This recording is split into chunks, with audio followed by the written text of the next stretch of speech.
Let it be known that the true light shines in every woman and man that cometh into the world.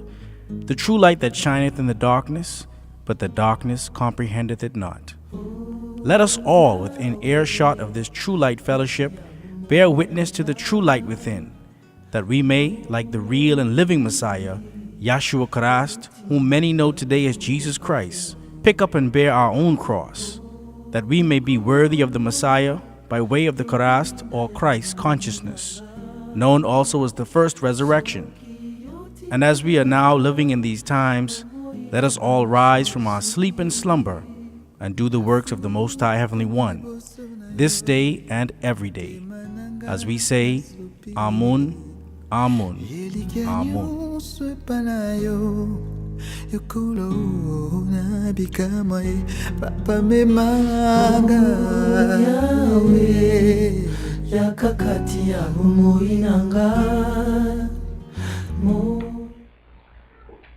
Well, Namastu again, and welcome to another Sunday service here at the Holy Qubtic Church, located in Bain town on Meadow Street in Nassau, Bahamas.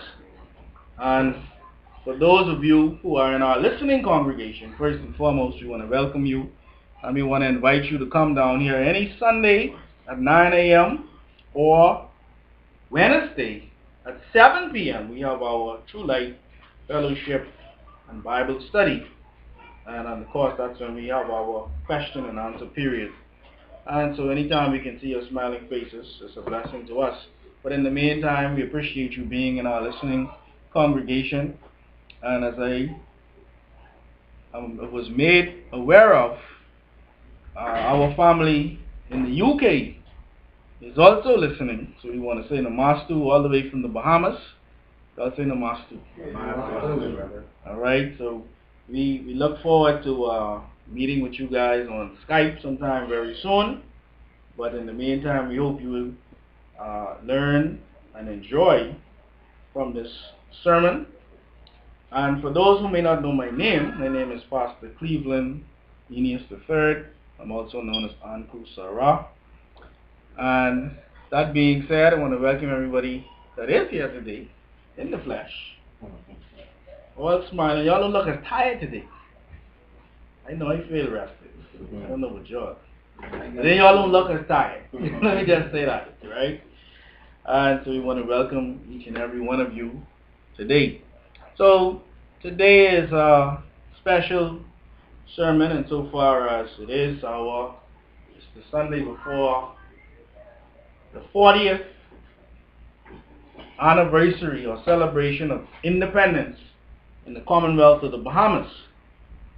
And so, that being the case, I had to really take a second look at independence and understanding what it is we gained or what it is we thought we gained. And I mean, there's a whole lot on the subject that we could talk about. But today's sermon is really a question. The title of it is really a question. Independence or independent? Independence or independent? Now, let me just, put a little preface onto this sermon and say, I am very excited, I'm very happy that the Bahamas is celebrating 40 years of independence. So, by no means am I trying to take the wind out of anybody's sail or try to be in any way unpatriotic, because that is not the case whatsoever. As a matter of fact, I feel that questioning things like independence and government, church, education, society on the whole is the duty of a patriot. And so this particular sermon may be one of the more patriotic sermons being heard throughout the breadth and width of the Bahamas today. We are a small church, and many people hear about the Qubtic, the Holy Qubtic Church, and we know that they're listening. And we hope that what we have to share today can be of some value for you today. So 40 years. Now 40 years, according to the International Standard Bible Encyclopedia. So everybody know if I just said it, they may question me. Right? So 40 years, and this is what this particular International Standard Bible says, Encyclopedia. This is from 1915 now, Chicago. 40 years, a generation. The number 40 must have been used very frequently by Misha's scribe as a round number.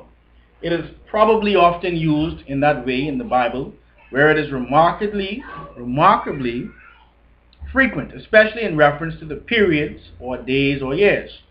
How it came to be so used is not quite certain, but it may have originated partly, at any rate, in the idea that 40 years constituted a generation or the period at the end of which a man attains maturity. An idea common. It would seem to the Greeks, the Israelites, and the Arabs. Okay?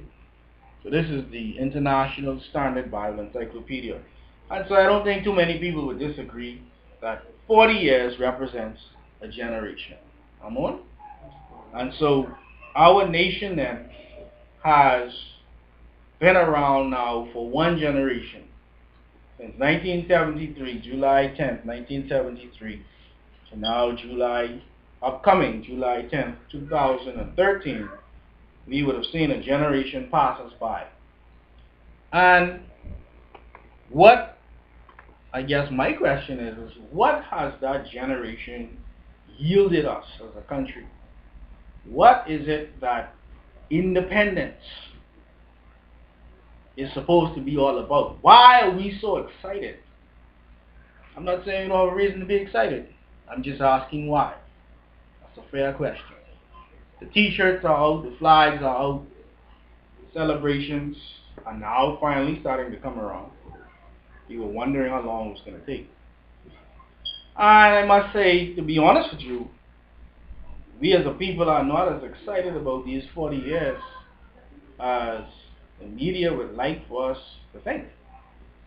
We started celebrating in November of last year with Jennifer Hudson and one of our sons of the soil, Sidney Poitier. We named the bridge after Sidney Poitier.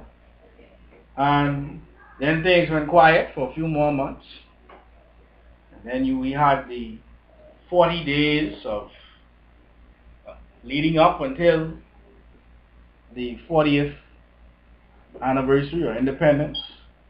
And that's what we're in the midst of now. And they have sent a flag around the Commonwealth to the Bahamas, and they raised that flag in several places. I thought that was a good idea because we're so Nassau-centric. It got the family islands involved. And they unveiled the 40th year logo. And now you see buildings being draped in all beautiful colors of gold, black, and aquamarine. And so, I look at all of this and then I pause and I look at my children, look at our children. And I say, what is the next 40 years going to yield for us? The only way we can answer that question is to ask the question that I started out with, which is, what has this 40 years yielded us and why? Are we truly independent? Or are we independent? And so, there's a couple things I want to look at today. One of those things is just kind of recapping how we kind of became independent.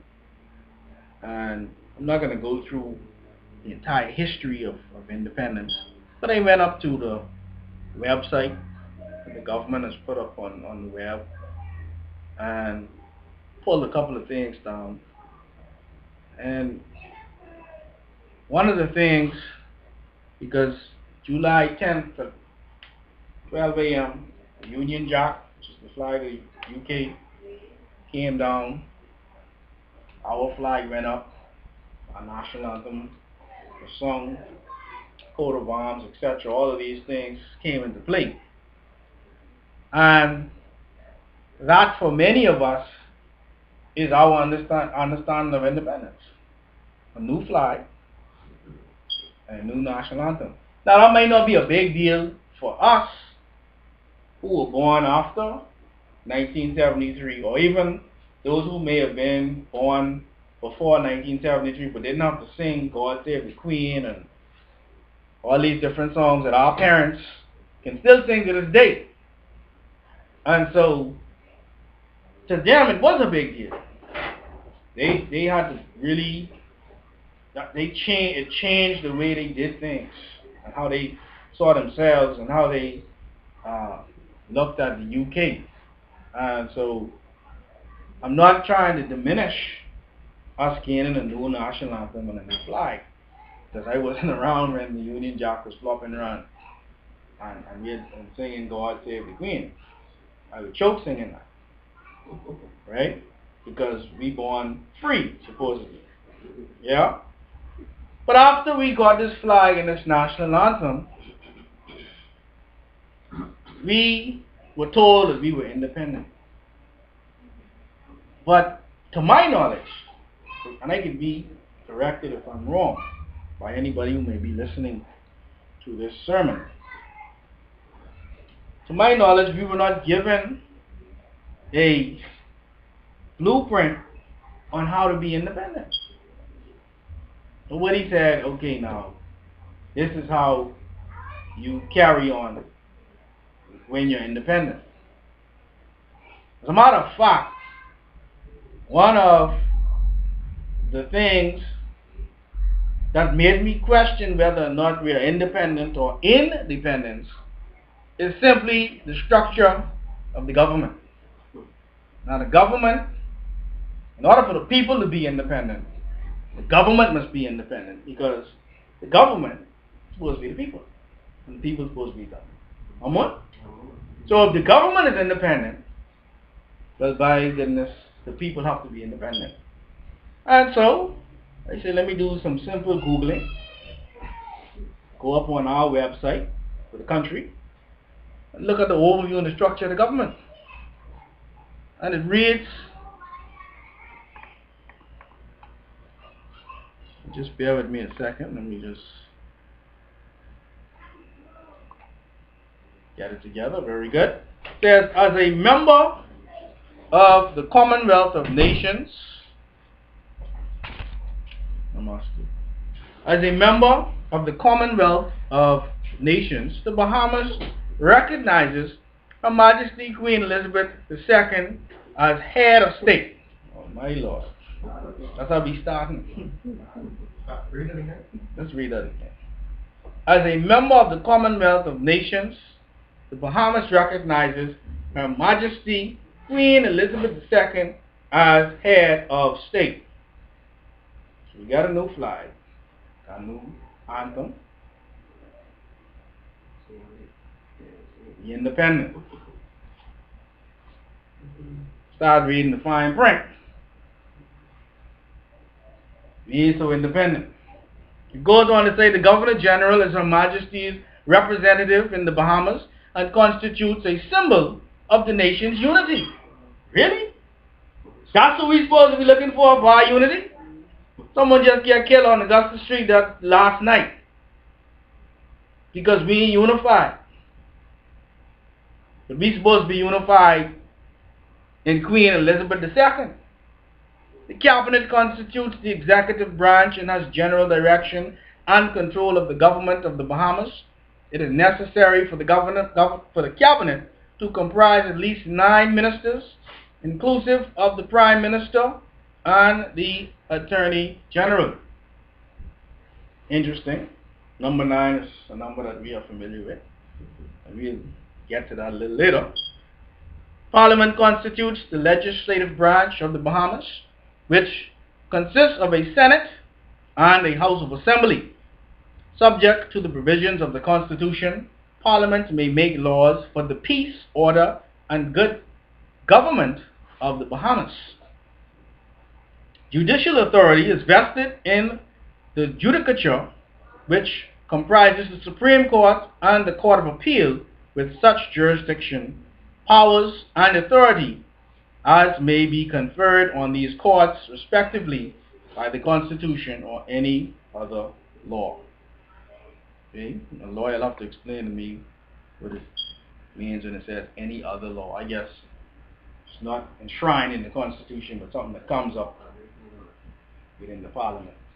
Okay, we ain't mess with that today. Alright? So, gotta fly. Got a new song. As I said earlier, see, my father's here now before. As I said earlier, we who didn't grow up singing switchers and God Save the Queen. God save the Queen, God save the King. God save the King first, see? Right. Right? They sing God Save the King, then God Save the Queen. And the Union Jack was flying around here, right? So it was a big deal to have a new flag and a new national anthem, correct? Correct. Okay, so we take it for granted. So I understand that. Right? But that's how the Most High Heavenly One works. Because the path that our parents, grandparents, great-grandparents made for us, yes, we will take it for granted. And that means we will, in a beautiful way, though, when I say take it for granted, beautiful way, so that we can begin to focus on other parts that need to be cleared out, right? And so this government then, which is supposed to be the people, is led by the Queen. Then I say, okay, well, let's look up the type of governance. Because we independent now. So there should be some Bahamian form of government that Bahamians maybe have thought about, that Bahamians actually run, because it's the Bahamas and it's the Bahamians' country, correct? I mean, that's what independence is to me. That's what I understand it to be, right? No, it's the Westminster system. The Westminster system is a democratic parliamentary system of government modeled after the politics of the United Kingdom. Oh Lord, they get us again. So we following the Queen. She is supposed to be the symbol of unity. For who though? Can't be for us. Then we following the Westminster system. I gotta say it like that. Right? Well, we getting to that. This term comes from the Palace of Westminster, the seat of the Parliament of the United Kingdom. From a palace. So Parliament is a little palace. They have the throne up there. Speaker of the House. You don't address other parliamentarians, you address the Speaker. Mr. Speaker, Mr. Speaker. You don't call people names. You say where they from. The member from Kalani. Member from this one. You got all these rules. Little Englishman. This system is a series of procedures of operating a legislature. It is used, or was once used, no, it's still used here, in the national legislatures and sub-national legislatures of most Commonwealth and ex-Commonwealth. Oh, they got people who ain't in the Commonwealth no more. Did you know we could do that? It's another sermon. Commonwealth and ex-Commonwealth nations upon being granted responsible government. So I don't know why we have fireworks at our independence. Because fireworks represent war and bombs and guns. They might as well play the music and call it a day. Because all they did was they granted us responsible government. Beginning with the first of the Canadian provinces in 1848 and the 6 Australian colonies between 1855 and 1890, there are other parliamentary systems whose procedures differ considerably from the Westminster system. So ours is the Westminster system. Okay? So this this core of independence, because the people that gained independence and are up or underneath or supposedly being led by a government is still running after the Queen. So I ask again, independence or independent? And so when you, if you're paying attention anyway, listen to those who would have been elected for office.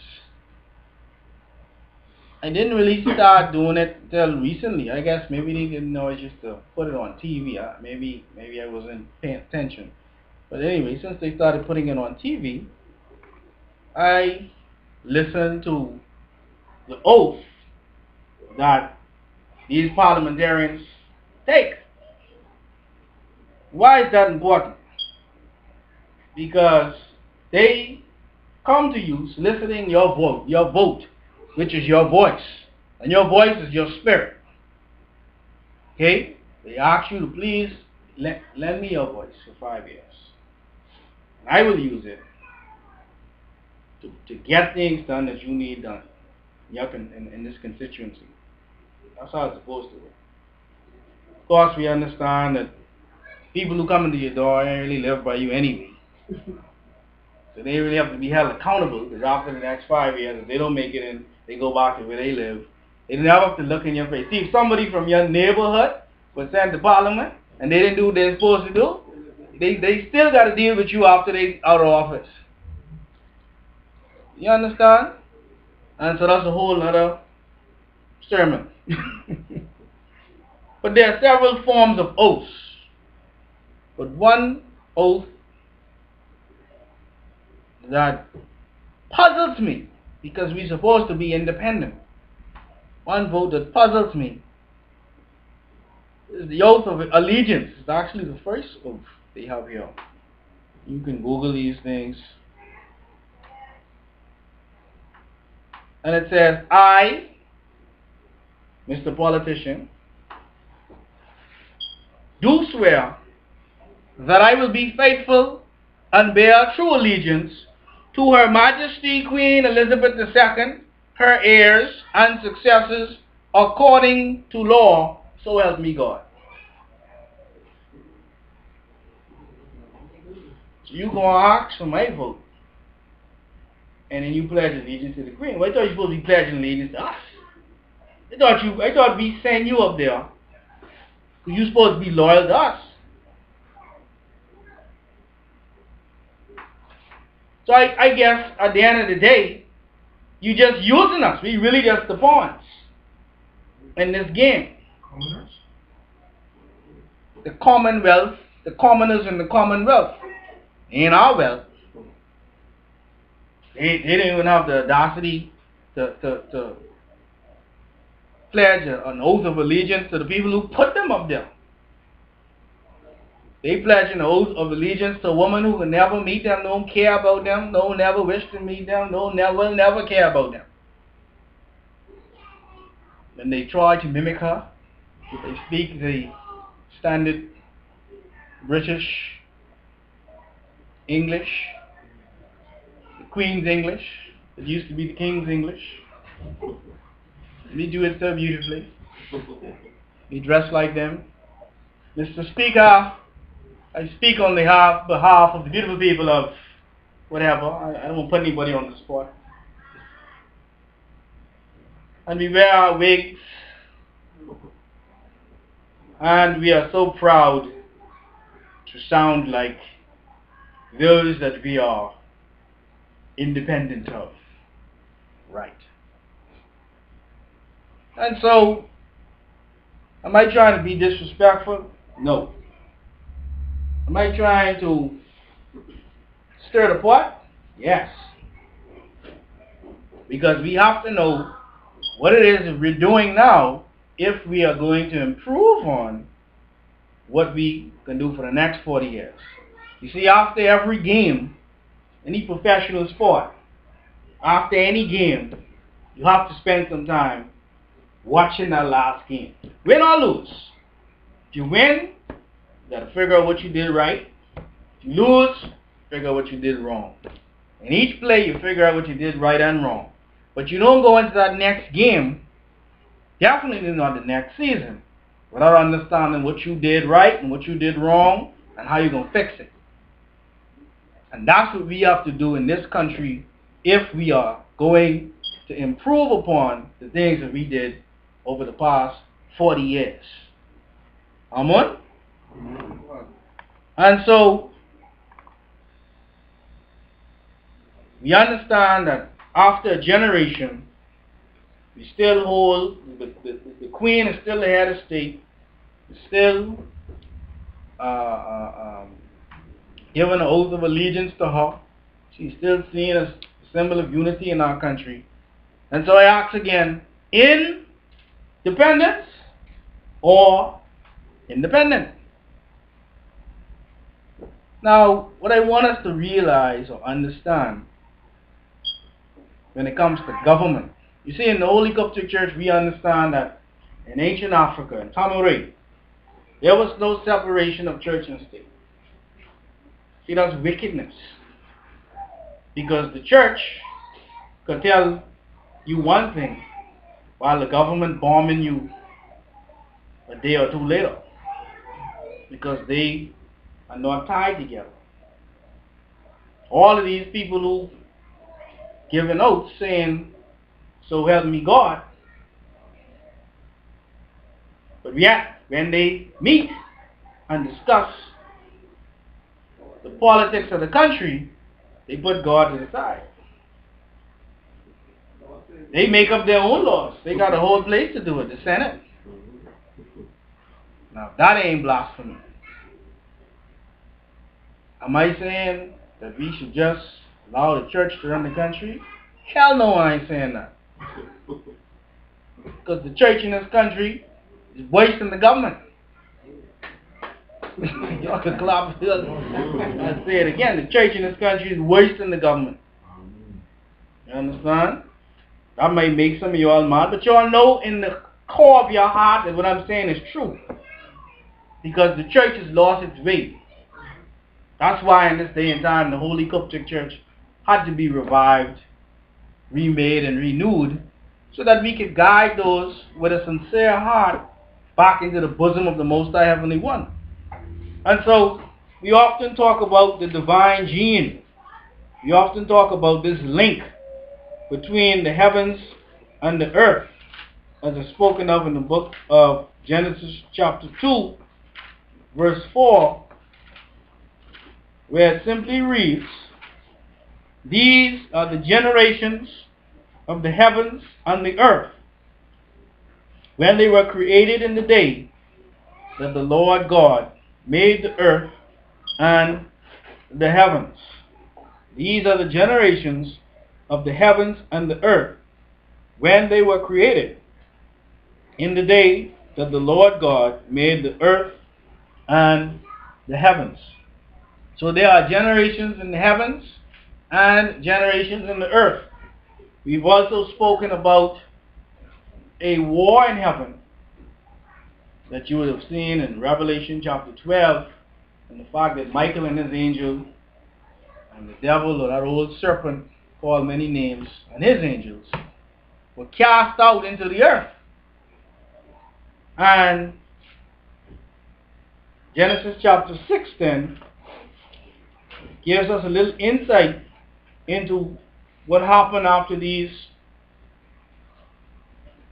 angels, these fallen angels, fell from Uranus, or Orion, as you would see in the Greek in the New Testament.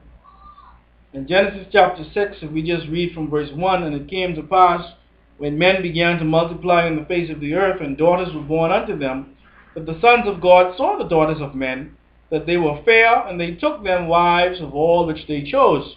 And the Lord said, My spirit shall not always strive with man, for that he also is flesh, yet his days shall be 120 years. There were giants in the earth in those days, and also after that, when the sons of God came in unto the daughters of men, and they bare children to them. The same became mighty men, which were of old, men of renown.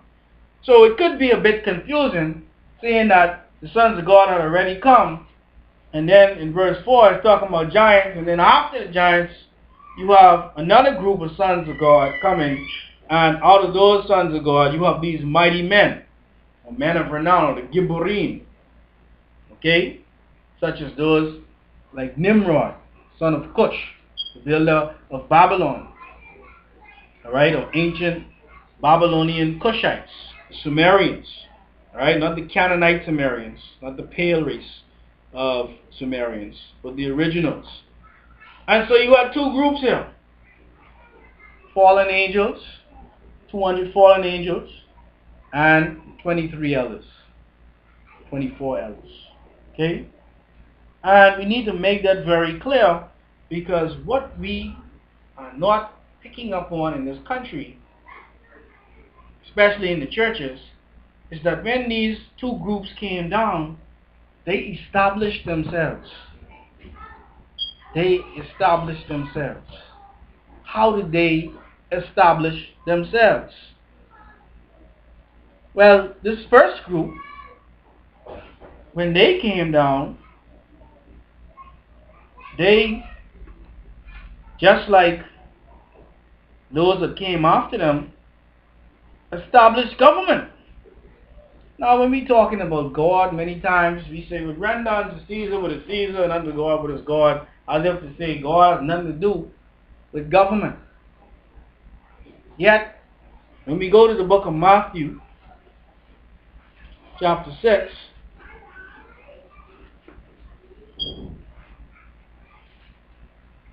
starting in verse 9, you got it, just say, "I got it." Matthew chapter 6, starting at verse 9.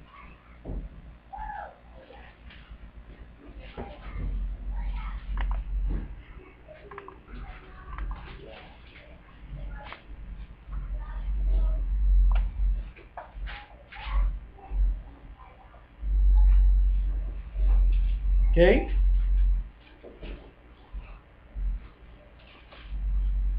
It says, "After this manner therefore pray ye, Our Father, who art in heaven, hallowed be thy name. Thy kingdom come."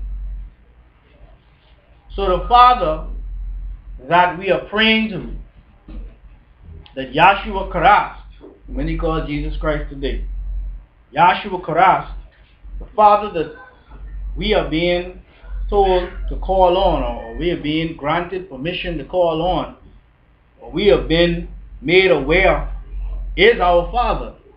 That Father has a kingdom. Now, this is nothing new to many churches. You hear people talking about kingdom ministries and kingdom this and kingdom that, and it's beautiful. But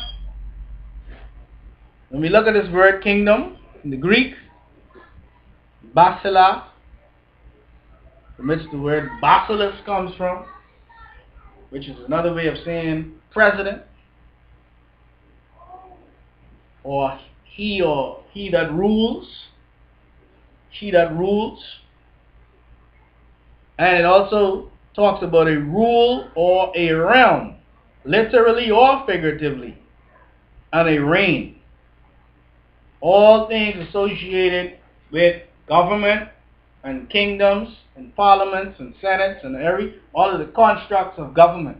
So what you see here today as a government in the Bahamas and around the world is nothing new. This is nothing that was created by man.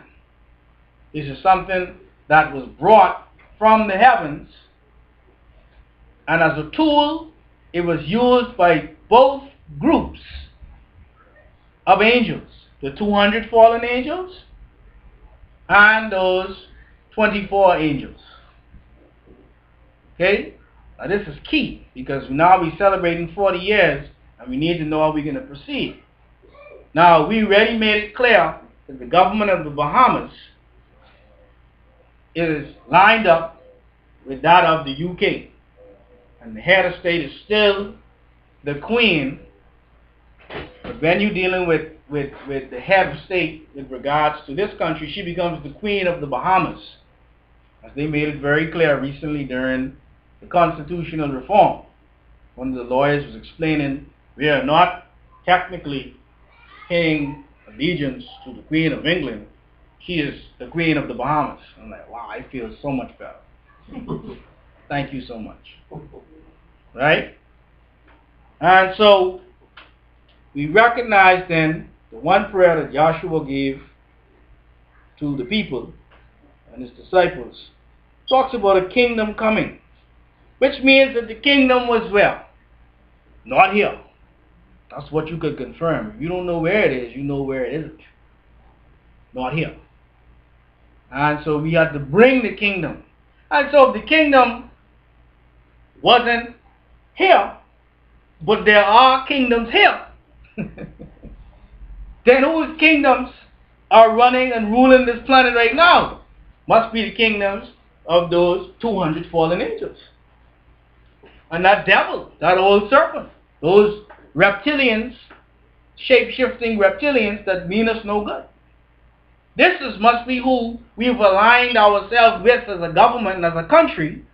This is who we've become dependent on, and therefore we remain in dependence versus independent, because never ever is it in the plans of the devil to make you independent of the devil. Never ever. And so we move now to the book of Revelation, which we know is the book of Istanjil, the book of salvation, which is Revelation from an African perspective, but we're going to look at it first in the King James Version. And so Revelation chapter 4, and we'll touch on the first 7 verses, because this is going to show us who we're dealing with. And we have to ask the question, is this who we want to continue dealing with? Verse 1 of Revelation chapter 4. After this I looked, and behold, a door was opened in heaven. And the first voice which I heard was as it were a trumpet talking with me. So we always say it wasn't a trumpet. People say, well, it was so loud. Possibly. But trumpets also echo. So you hearing this message in the Bahamas, you're hearing it in the UK, you're hearing it in the United States, you're hearing it throughout the Caribbean. It's echoing. A tonism is echoing like a trumpet. Okay? And what does it say? Come up hither. See, they got to make it sound like the angel from the UK too, you see. It's slick. Alright? And I will show these things which must be hereafter. And immediately I was in the Spirit, and behold, a throne was set in heaven, and one sat on the throne. So we're talking about thrones now. Who sits on thrones? Kings and queens, right? So this is a kingdom.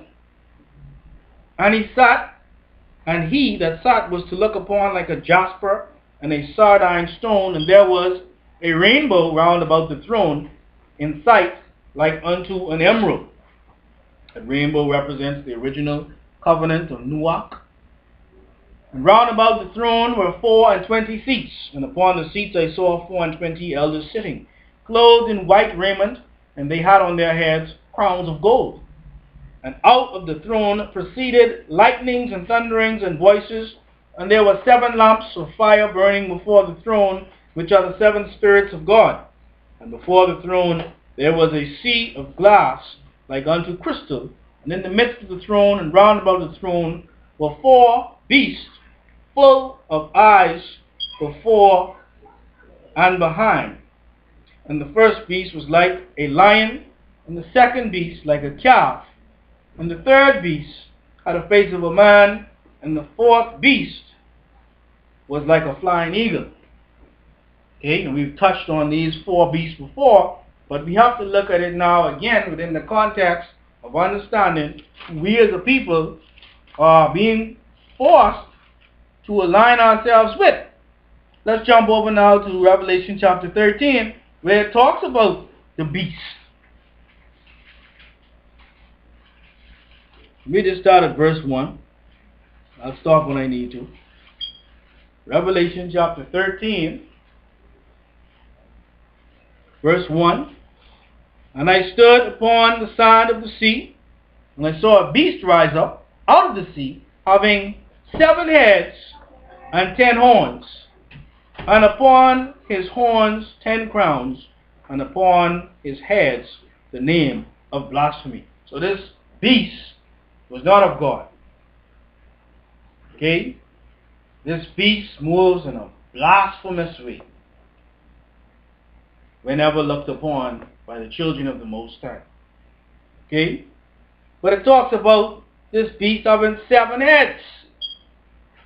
Well, when we do a little search on the 7 heads, we come up with something quite interesting. Because if we don't begin to appreciate that this book that they call Revelation is indeed an African book, and the prophecies within this book are still coming to fruition now as it always was. If we don't begin to see that, then we'll miss what's actually going on.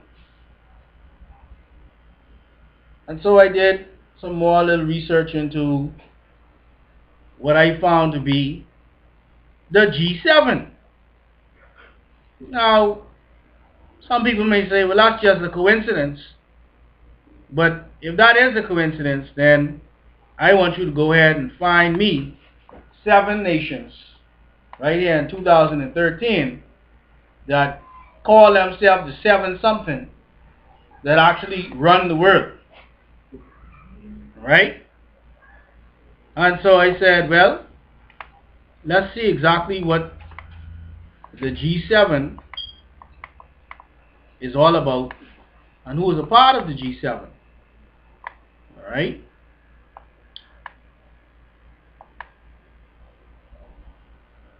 Bear with me just for a second. We have the notes right here. It says the G7 is a group consisting of the finance ministers of 7 industrialized nations. Okay?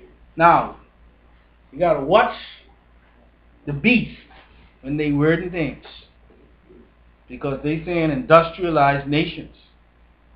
Okay? You got to recognize that before there could be an industrialized nation, that there had to be what Karl Marx refers to as the primitive accumulation of wealth. Let's say that together. The primitive accumulation of wealth. And this is the original sin of the economies of these 7 richest nations in the world. Now, all that fancy talk is just another way of saying slavery. The primitive accumulation of wealth.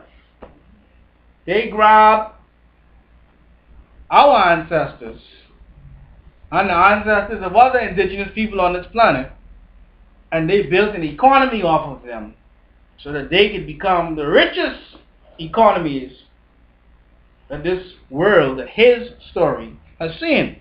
So, who are these countries in the G7? Well, the last time we checked, because they may have switched it, the U.S., that is in the United States. Notice they didn't say the USA. The U.S. is the District of Columbia. Alright, we'll talk about that more later. Okay, the U.S., the U.K., which is the United Kingdom. See, we're supposed to be united in the kingdom. You see how wicked these people are? You praying for the kingdom to come on one hand, but then you celebrating the United Kingdom on the next hand. And one is blasphemous, as it talks about in the book of Revelation 13, and one is of the Most High Heavenly One. So what are we celebrating? What are we celebrating? We celebrating being in line with one of the heads of the beast. I ain't say that. That's what the Bible says. No, I quick to say I ain't say that, right? I ain't say that, man. That's what the Bible says. And that's exactly how you got to tell it. That's why I tell you all this like that. Yeah. So when you go out there and people try to pin it on you, say, I ain't say that. The Bible said that. You understand? I can show you 7 nations before these too. In the book of Deuteronomy. They always been around. And they were Canaanites. Alright, let's look at it. Go to Deuteronomy. So I don't want y'all to think these people are so creative.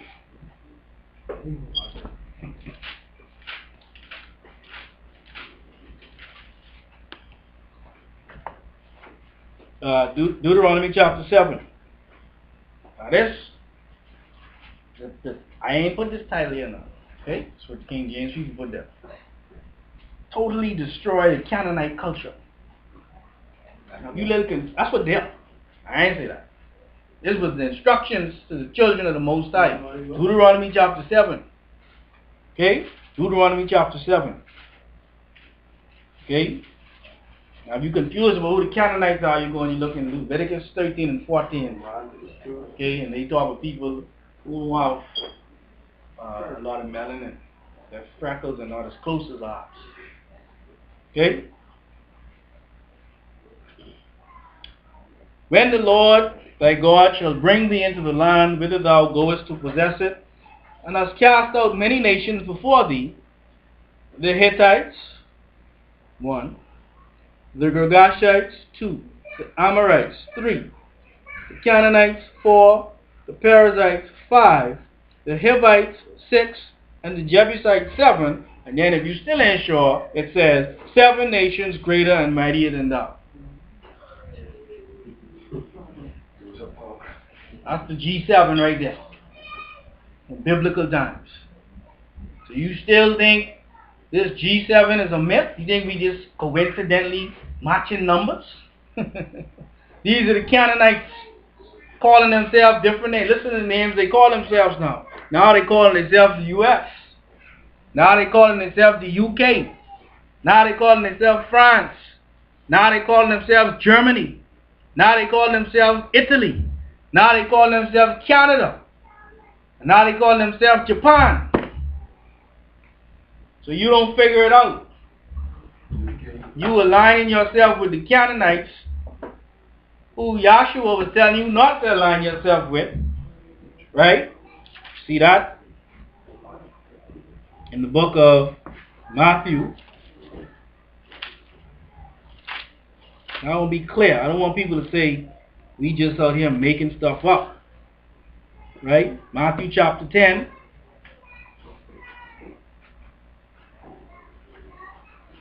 Moving kind of quickly. I'm not reading the entire chapters. You get an opportunity. You read those chapters so you can get a full context.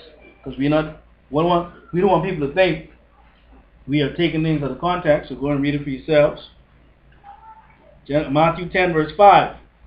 These 12 Yahshua, or Jesus, sent forth and commanded them, saying, go not into the way of the Gentiles, and into any city of the Samaritans enter ye not, but go rather to the lost sheep of the house of Israel. Now see, they slick again. They just put Gentiles. And then they making us believe we the Gentiles. Nubian Melanites, so-called blacks, Caribbeans, Latinos, etc. They want you to think you are a Gentile and you are a convert to Greco-Roman Christianity or Pale Arab Emirate, Islam, or any of those other religions that don't allow you to see yourself in divinity.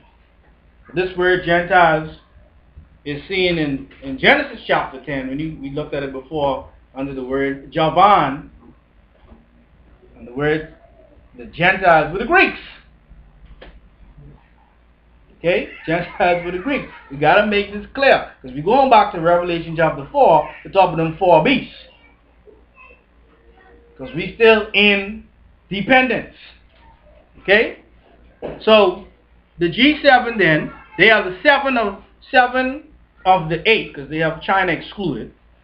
Okay, seven of the eight wealthiest nations on earth, not by GDP, but by global net worth.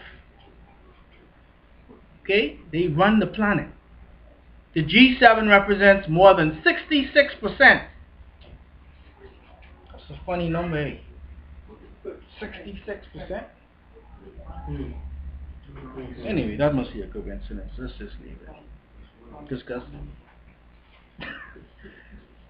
The G7 represents more than 66% of net global wealth. So for people who understand net and gross and all that, what you taking home is the net. You gonna pay taxes, you gonna pay your bills. I putting this up now. This mine, as we say in the Bahamas. Net. $223 trillion. That's in dollars now. We ain't getting the pounds and euro and francs and $223 trillion. Right? That's the number they're giving us. According to the Credit Suisse Global Wealth Report, September of last year, 2012. The last meeting of the G7 took place in May of 2013 in Aylesbury in the United Kingdom. Other meetings of the G7 are already planned. Okay? So make no mistake about it. We have aligned ourselves with the beast. So we went into Revelation chapter 4, and we read it from the King James Version. But now let's look at it from the perspective of the African, because they never asked us our perspective. So this Revelation chapter 4, we're on page 133 in Istanjil by Istanjil. And it's going to go on to explain who these four beasts are. See, because some people will think we're playing a race game and all that stuff. We ain't saying this. This is what the King James Version is saying, and this is what the scriptures of the guardian angelic host from the original books of the Bible are saying. And we're not asking you to believe anything. Just turn on your TV. Verse 78. 133 verse 78. And this lines up with Revelation chapter 4 and 7, if I'm not mistaken. Let me just look at it quickly. Okay. Yes, and verse 7. Life was a gift, so show gratitude for it. And yet, again, Gabriel, one of the 24 elders, did stand up by the command of Melchizedek, Michael. See how the names all of a sudden apparent? They took the names out of the King James Version. And yet again, Gabriel, one of the 24 elders, did stand up by the command of Melchizedek, Michael, a living latter-day incarnation of Tahuti, or Michael, and began to speak to me further concerning the four beast-like empires. So, yes, when we say beast, we're talking about beast-like empires of the latter day. I was informed by Gabriel that the first beast-like empire, which was to be observed by the guardian angelic host Tuamutef, had an actual mentality like unto a predatory lion, whereby they, as the Indo-Armenian Caucasus Babylonians, so not the Babylonians of Nimrod's time, but those who later came in and took on the identity of Babylonian, which is what we're talking about in the new book that's coming out. We'll have it printed for you in short order, called Identity Theft, Blessing or the Curse. Okay? So Tuamutef was watching the Armenian Caucasus Babylonians. They were the first major civilization, which simply means civilized nation of Canaanite tribes, whose Proto-Indo-European religions did become Hellenism on into Pantheonism, that is called also Romanism.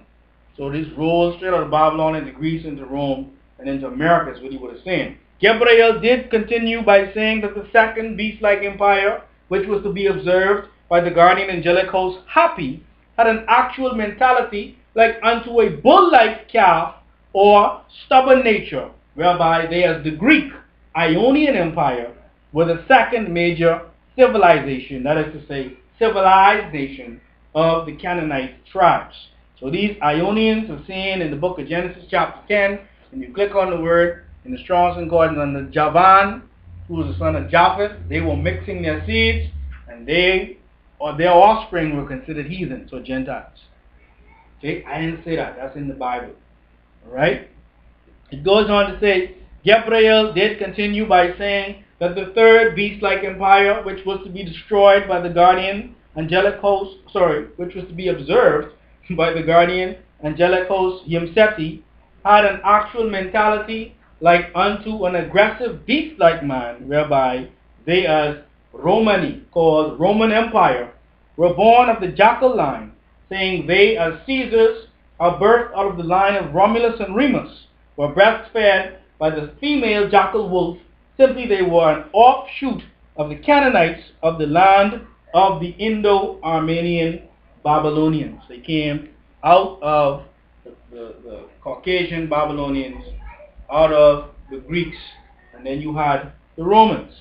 Finally, Gabriel did say that the fourth beast-like empire, which was to be observed by the guardian angelic host, Kebesenov, had an actual mentality like the bird of prey, that is, the bald eagle, whereby they, as the world powers of Europa, which shall be ruled over by the Canaanite dynasty called Amorite, that shall be called Anglo-Saxons of the Americas. Amorite? Americas? Whereby they shall possess the possessed spirits, lusts, and warring mentalities of all the previous three beast-like empires. Okay? So in this instance, there are four.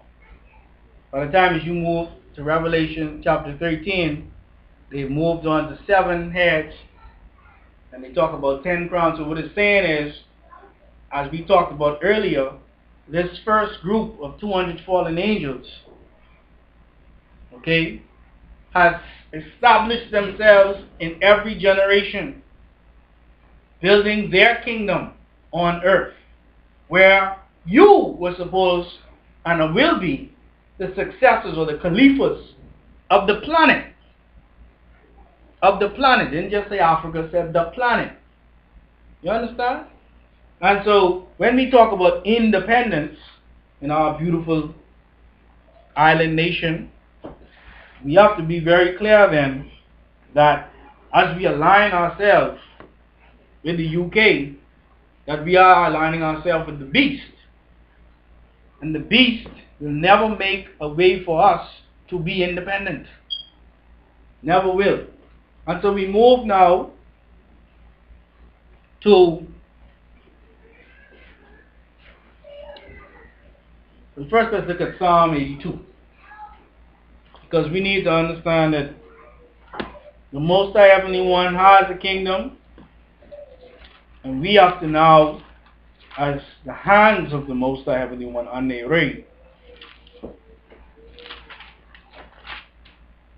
bring forth that heaven to earth. So Psalm 82 says, God, which is the word Elohim or Nataru Elohim, standeth in the congregation of the mighty, he judgeth among the gods. This is talking about the Most High Heavenly One, or a portion of the Most High Heavenly One that sits in the seat of rulership, okay, referred to as Anu in some cultures, okay, says, how long will ye judge unjustly and accept the persons of the wicked? That's what we asking now. That's the question that the Holy Qubtic Church is asking the government of the Commonwealth of the Bahamas. How long will you judge unjustly? Because we're being judged by the laws of men. When you go to court, you're not being judged by the laws of the Most High. You're being judged by the laws of men and women, since they want equal rights. You're part of the mess up too now. Got to go both ways. Right? How long will you judge unjustly and accept the persons of the wicked. Let's look up this word wicked quickly in the Strong's Concordance, because we want to be clear about what we're saying. We want those who are serious about studying to see how we study, so you can follow suit. The word is rasha. Morally wrong. Morally wrong. Okay? Concretely and actively a bad person. Condemned, guilty, ungodly, wicked. You understand? So when you say you want to be separate from church, you must be ungodly. Eh? Huh? Man, let's just use a little bit of preschool common sense. They learn shapes and colors. Point to the red one. Good. Point to the red triangle. Good. Point to the blue square. Good. They understand that. If you say you separating yourself from God, okay, point to the godly ones. You point to God. Point to the ungodly one. Okay, we point to everybody who say they away from God. That's government.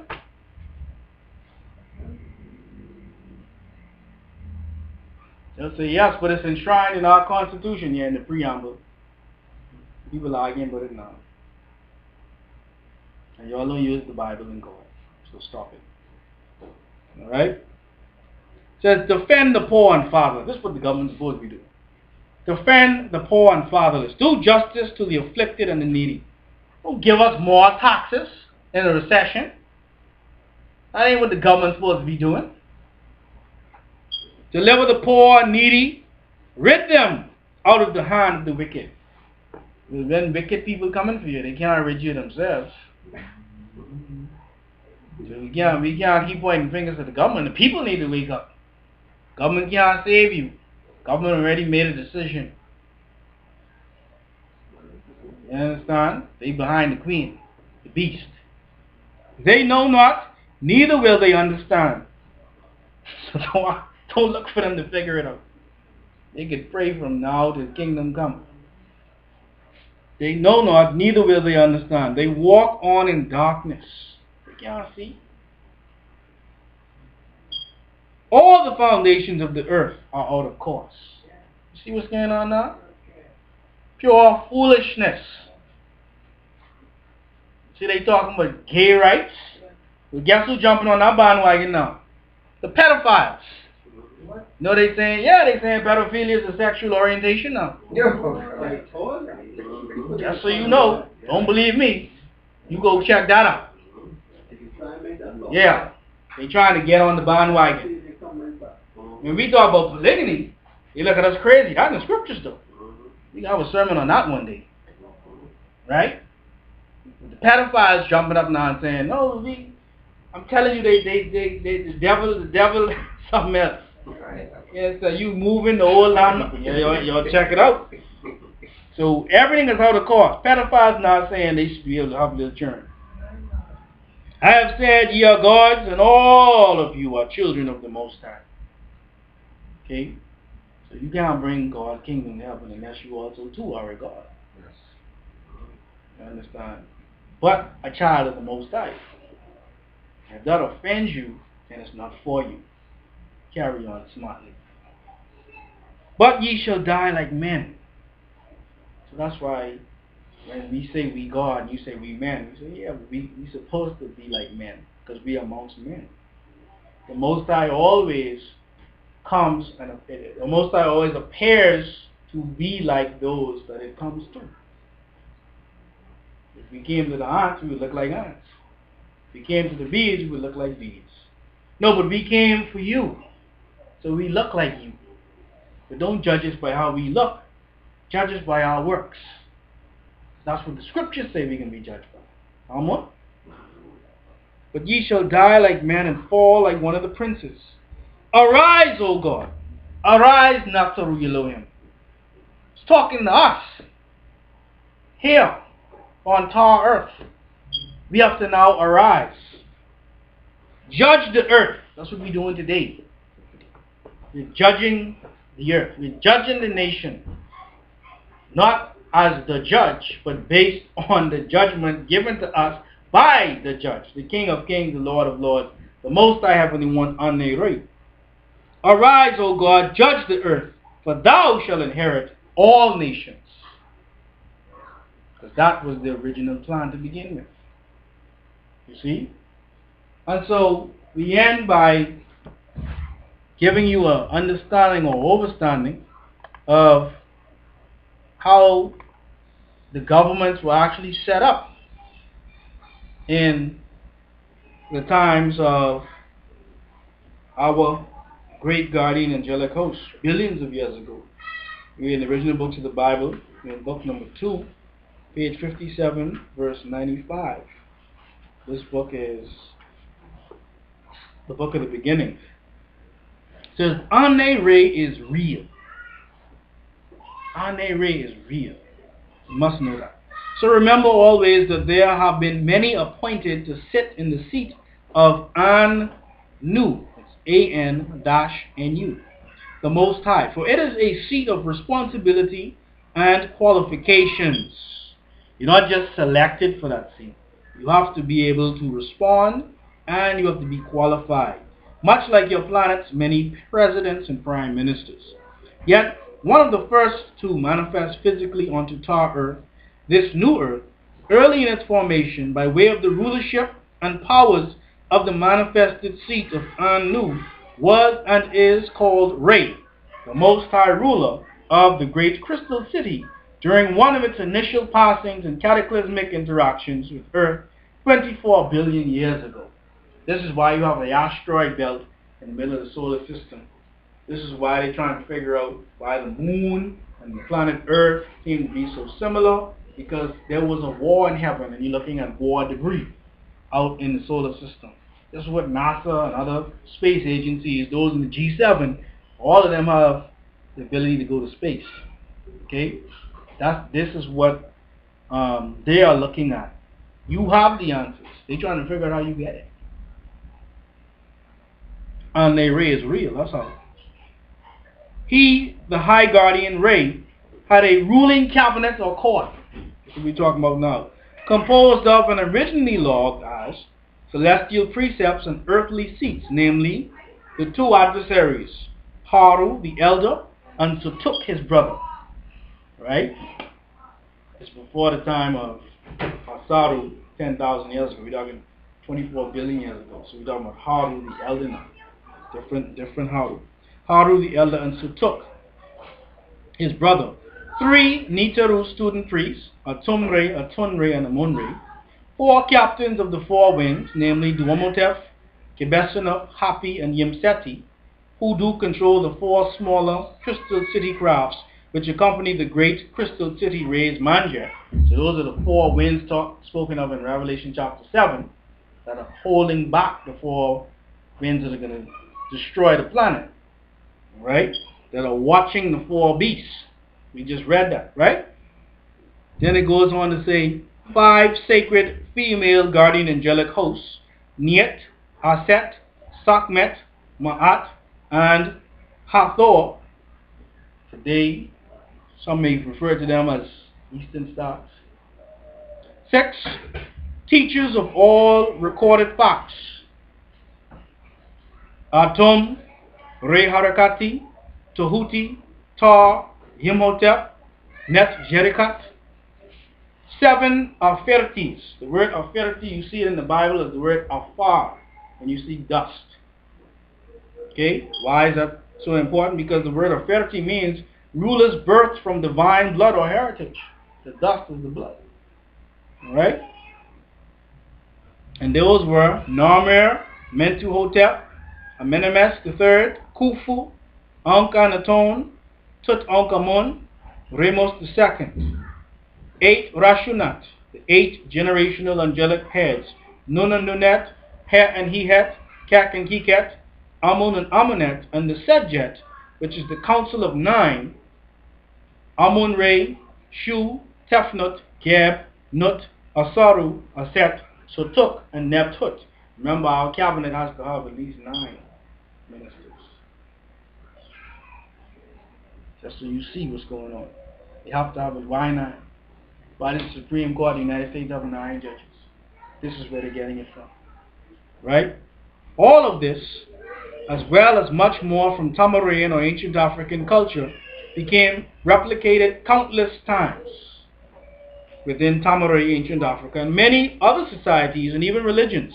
Eventually, around 500,000 years ago, so you're talking 23 billion odd years later, this same type of cabinet was ruled over by he who sat in the seat of Anu, whose name was Ahnu, A-N-U, son of Enama, who did reign over a court of great splendor.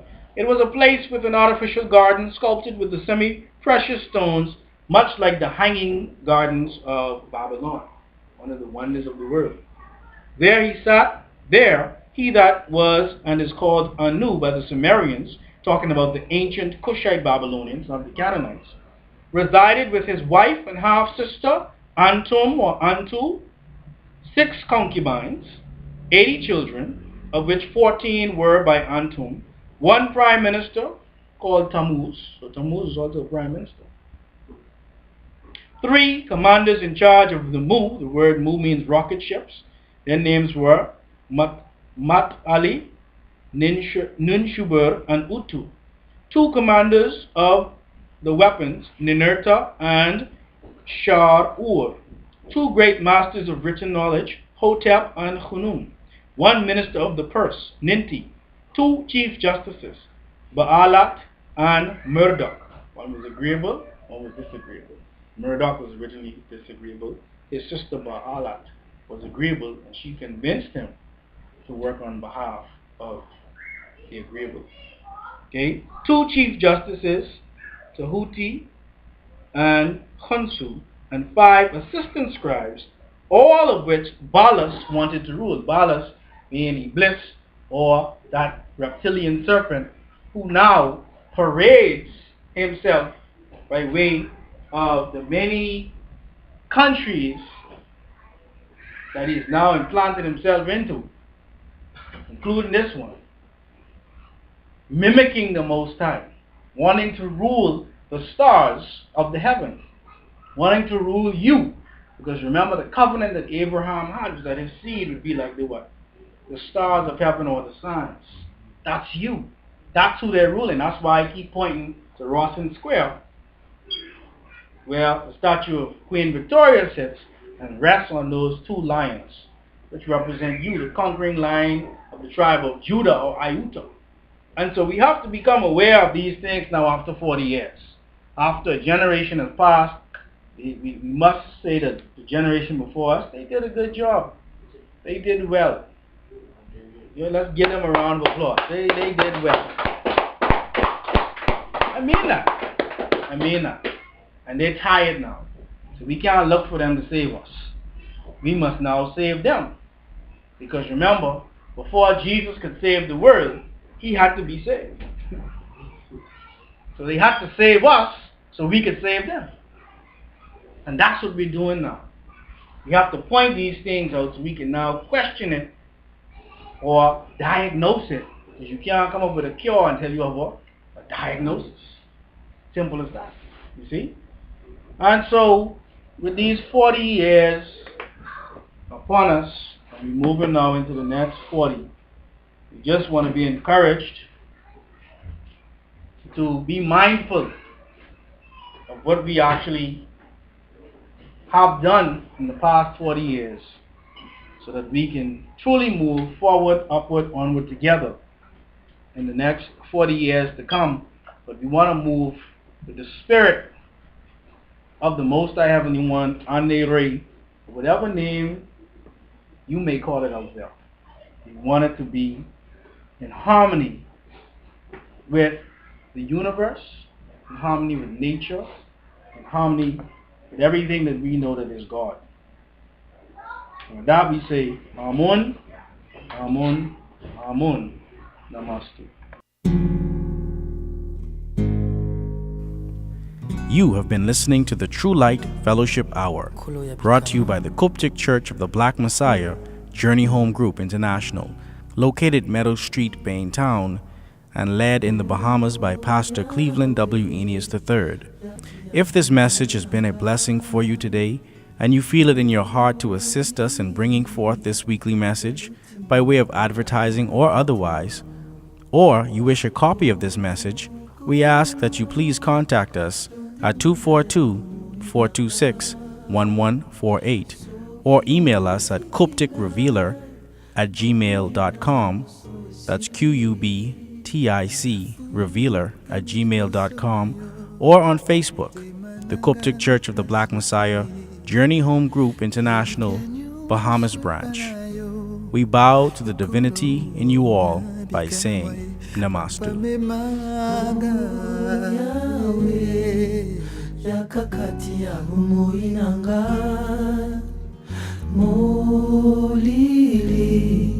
Eluti mingi ngana kukukateo